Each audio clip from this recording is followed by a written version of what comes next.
गुस्ल करने का तरीका, पहले दोनों हाथ धोए जाएं। नंबर 2, फिर बाएं हाथ के साथ अपनी शर्मगाह को अच्छी तरह धोया जाए। बाद में हाथ पाक मिट्टी या साबुन वगैरह से साफ़ करें।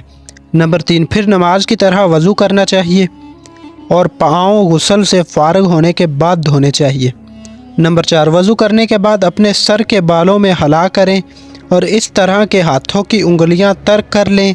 दाएं हाथ से सर की दाईं जानिब और बाएं हाथ से सर की बाईं जानिब बालों की उंगलियां फेरें। वज़ू करने के बाद अपने सर के बालों में हला करें और इस तरह के हाथों की उंगलियां तर्क कर लें। दाएं हाथ से सर की दाईं जानिब और बाएं हाथ से सर की बाईं जानिब बालों में उंगलियां फेरें और बालों की जड़ों को नहायत उम्दा तरीके से तर्क करें।